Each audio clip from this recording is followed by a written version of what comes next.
Barbershop 2002 once exploded with humor and youthful South Side Chicago energy.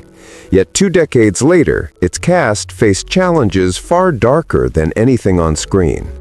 What unfolded afterward included life-altering accidents, serious health battles, aging that struck hard, and tragedies the public never knew about. Their journeys shifted in ways no one expected. So after 23 years, where did their paths truly lead? What follows is far more unsettling than most fans ever imagined.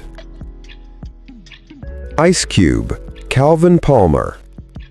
Ice Cube, born O'Shea Jackson Sr. on June 15, 1969 in Los Angeles, stepped into Barbershop at age 32 as Calvin Palmer, the owner torn between quick money and his father's legacy. His performance blended frustration and wisdom, giving the story heart. But behind his composed roles, his marriage weathered storms few knew about. Kimberly Woodruff stood beside him through NWA turmoil, lawsuits, and threats that shadowed his early career. Still, fame brought pressure of its own. Rumors, industry tension, and the strain of raising 4 kids in a violent city created long nights filled with unspoken conflict. Even during his biggest wins, like Straight Outta Compton, he returned home carrying burdens his success couldn't erase. Political debates, business stress, and building the Big Three League only added to the weight until anxiety pushed him to his limits. Yet he kept moving, refusing to let controversy define him. Today, Ice Cube is 56, still acting, producing, and shaping culture. His $160 million net worth reflects years of reinvention and a relentless fight to protect what he built. Cedric the Entertainer, Eddie Walker. Cedric the Entertainer, born April 24, 1964 in Jefferson City, Missouri, joined the film at 38 as Eddie Walker, delivering humor that helped make the movie iconic. Yet behind the comedy lived a man juggling pressure and doubt. His marriage to Lorna Wells faced turbulence fueled by non-stop touring, filming, and the long separations that followed. The collapse of Cedric the Entertainer Presents deepened his stress and left him questioning his own leadership. He kept working through it all until illness forced him to stop ignoring his limits. Myasthenia gravis weakened his facial muscles, turning simple expressions into painful tasks. Some days he could barely smile or speak clearly, hiding backstage until his medication helped. Even so, he continued performing. Now 61, Cedric remains active in entertainment and family life, standing as a central figure in black comedy. His estimated $25 million net worth reflects both talent and endurance. Carl Wright, Checkers Fred. Carl Wright, born February 2, 1932 in Orlando, Florida, was 70 when he portrayed Checkers Fred, his humor shaped by decades on stage. His late-life screen moment was meaningful, but the road to it was exhausting. His marriage to Shirley Wright endured years of financial drought as he traveled constantly as a tap dancer. Transitioning into acting brought new rejection and frustration as age limited his chances. Roles in Soul Food and Big Mama's House offered visibility, but he still felt like he arrived too late for everything. Then illness struck. Cancer drained his strength and stripped away the independence he had relied on his entire life. Shirley became his anchor as his health declined. Carl Wright passed away on May 19, 2007, at age 75 in Chicago, spending his final days quietly among family. His modest $1 million net worth was earned through pure determination. Anthony Anderson, J.D. Anthony Anderson, born August 15, 1970 in Los Angeles, took on the role of J.D. at age 32, the reckless spark plug who dragged the Barbershop crew into chaos.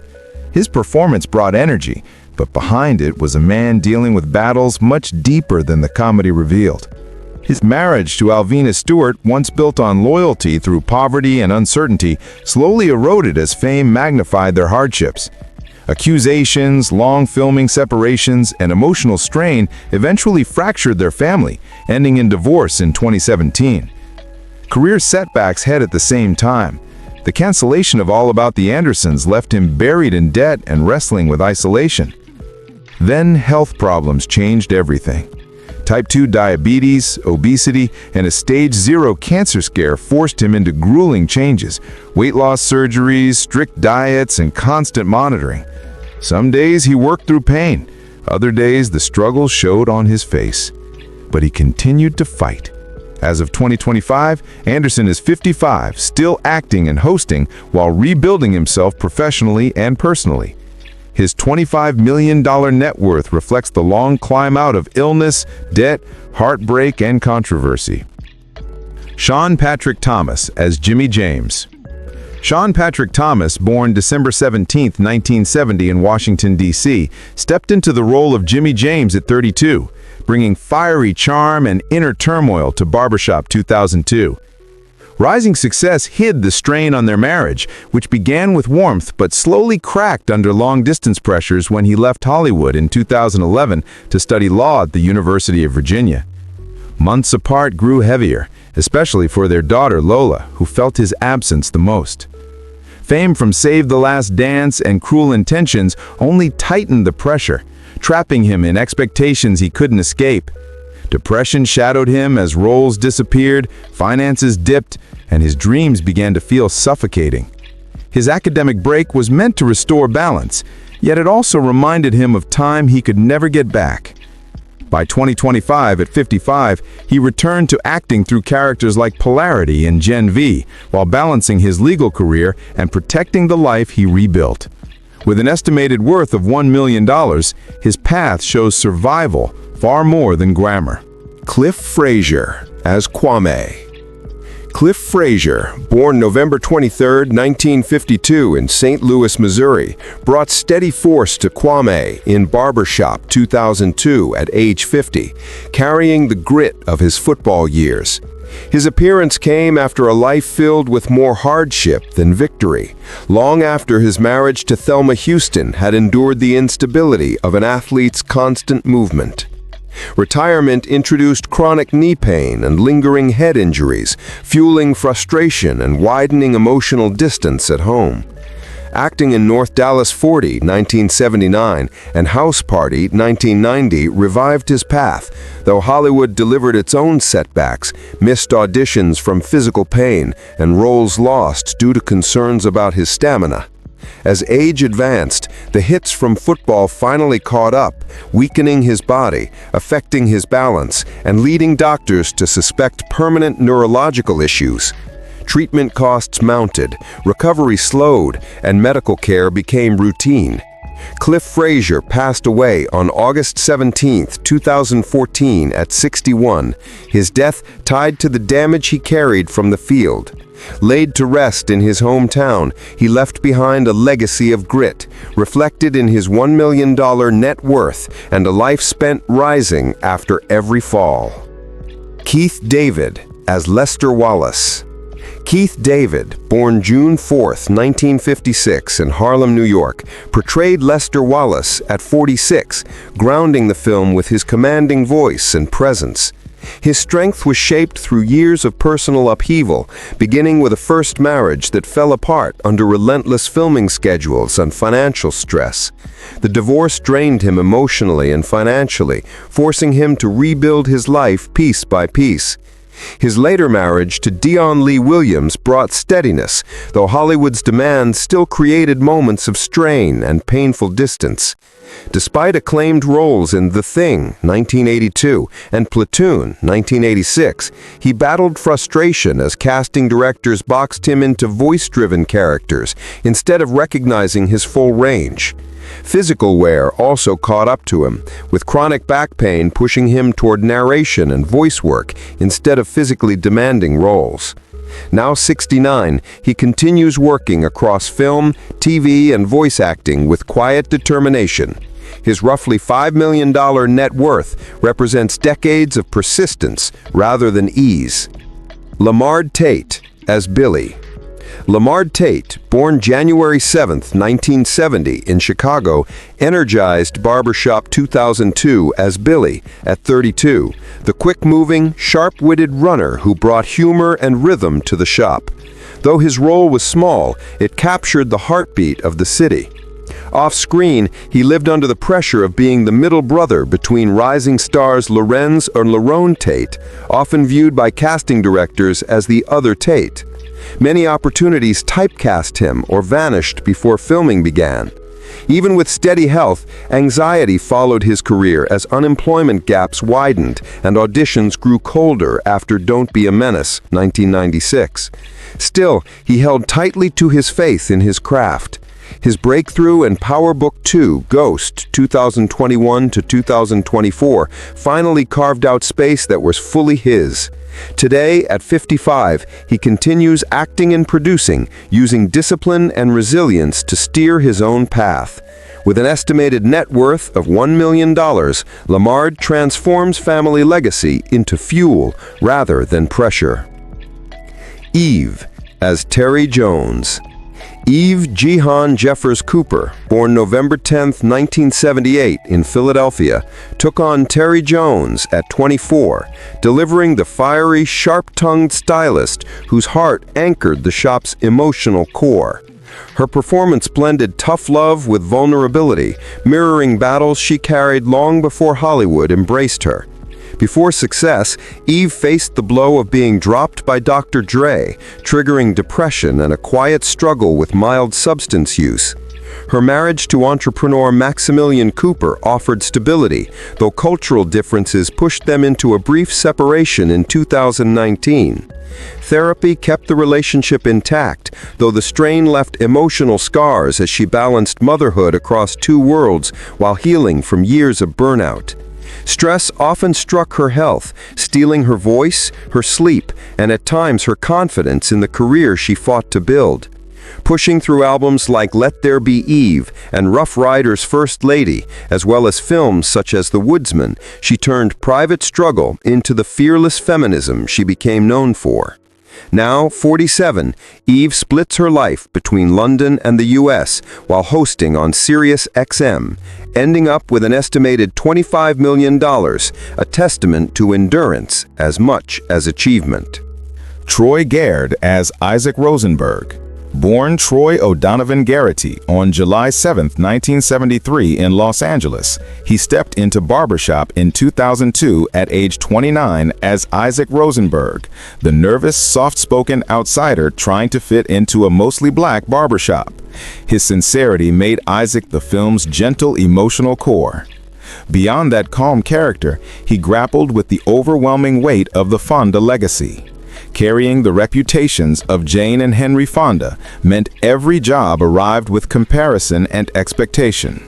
Those pressures fed years of internal conflict and growing social anxiety as he tried to figure out who he was without the family's famous name. Even with praise from A Soldier's Girl and Sunshine, he often returned home feeling like he lived under a spotlight he never requested. Marriage added stability but came with its own strain. His relationship with Simone Bent stayed strong and private, though his scattered filming locations kept them apart more than either preferred. Their two children grew up surrounded by affection, yet also with the quiet tension of a father torn between work and home. Anxiety followed him throughout the years, especially when fame felt heavier than helpful. As of 2025, Troy Garrity, now 52, focuses on independent films and activism while aiming for a healthier balance with his family. His roughly $5 million net worth reflects a career shaped more by quiet perseverance than the Fonda name itself. Michael Ealy as Ricky Nash. Born August 3, 1973 in Silver Spring, Maryland, he portrayed Ricky Nash in 2002 at age 29, the reformed ex-con striving to be a present father while the world refused to let him outrun his past. That struggle closely mirrored challenges he already knew. Long before audiences saw Ricky, he spent 5 years waiting tables in New York while chasing auditions between shifts. Casting offices often saw only his appearance instead of his range, and the constant rejection chipped at his confidence. Once his career gained momentum, new pressures surfaced. Juggling success with the fragile calm of home life wasn't simple. His 2012 marriage to entrepreneur Kathy Rafiqzada brought 2 children and stability, yet also long separations due to filming and the guilt of missed family moments. Meanwhile, the weight of navigating Hollywood as a black man pushed him to confront mental health battles that rarely appear in public. His experiences with anxiety and burnout encouraged him to speak openly about black men seeking support, even while he continued taking roles like Sleeper Cell and Think Like a Man. Now 52, Michael Ealy works consistently in film and TV, including The Woman in the Yard 2025, choosing parts that break past the pretty boy box. His approximate $3 million net worth was earned through years of resilience rather than easy opportunity. Leonard Earl House as Dinka. Born April 26, 1977 in Fayetteville, North Carolina, he portrayed Dinka in 2002 at age 25, the warm, hopeful African immigrant barber who openly adores Terry and just wants to feel accepted in the shop. His charm made Dinka the movie's heart of humor. Outside of that cheerful character, his reality was far tougher. Before breaking out, he left behind the safety of high school athletics and any predictable path, choosing acting with no connections and no safety net. The years after Antoine Fisher brought long droughts of work, typecast roles, and the stress of bills piling up while he waited for opportunities. Maintaining physical health came easy. Carrying the emotional weight of constant optimism was the harder battle. Today, 48-year-old Leonard Earl House continues acting in projects like Kevin Can F Himself and Florida Man 2023. His roughly $5 million net worth reflects slow, steady progress built on faith, patience, and the choice to smile through unseen struggles.